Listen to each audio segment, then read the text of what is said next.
What is your name and what office are you running for? I'm Joanne Wright, and I'm running for Councillor of Ward Sspomitapi. Why are you running or rerunning for re-election? So I'm seeking re-election again, as I did in 2017 and 2021. I want to bring the voice of the Southeast to City Hall, share the perspectives of those that live in the area. And what was your most recent job? I guess technically as council, if you could mention that, but maybe even prior to that. So the most recent job before becoming councillor was working in the contact tracing admin center for during the COVID pandemic. But I've spent 30 years of my career in the financial services industry, doing credit training and just working my way around the banks. If you are re-elected, what would be your first priority to fix?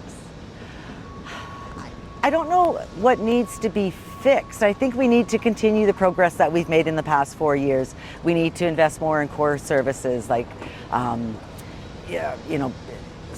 we need to invest in core services like snow removal, turf maintenance, public transit to help people get around the city.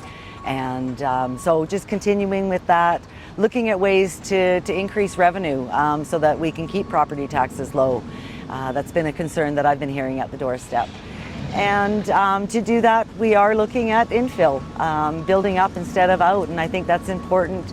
We can't keep on developing outward with all the costs associated with the underground infrastructure, ongoing maintenance of those roads that get built out. So that's what I just want to continue doing.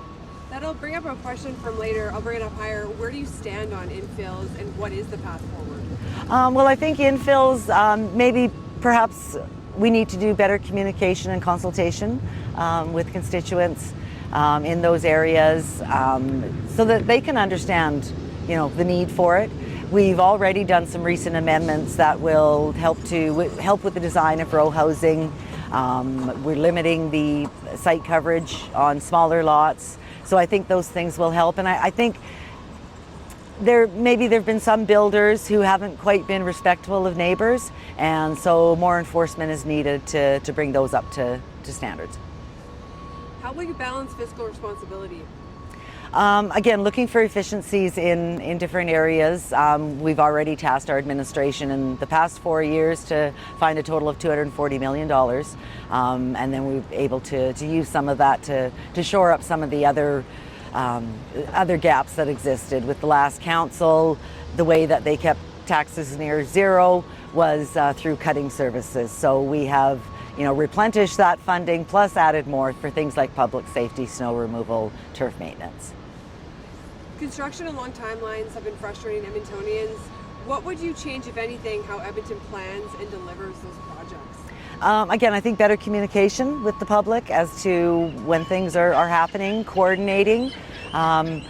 We've already, Councillor Knack had introduced a motion to rethink the way that we do some of these major projects. So we've cut off the intersections like altogether, rather than extending construction for the Valley Line West, and that's given good results. I think we've finished those individual projects ahead of schedule. What would be your plan to make Edmonton safer? Well, we've already taken steps towards that. We've doubled the amount of transit peace officers. We've got a really good relationship with the Police Commission and the police service. Part of that, for me, of importance is our traffic safety. And so we've instituted traffic calming measures through Vision Zero street labs to try to help slow speeders down. That's really only one of the tools that we have left since the province took away the automated traffic enforcement. And I think the police service also recognizes that. We've had, I think, 22 traffic fatalities this year, and so that's part of the strategy moving forward, is to find ways to reduce those fatality numbers. What do you think about the city's relationship with the province, and how do you think it should be?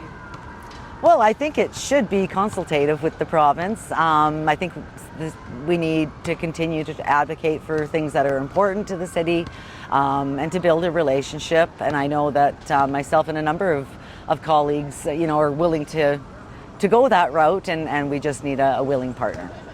What is your vision for Edmonton?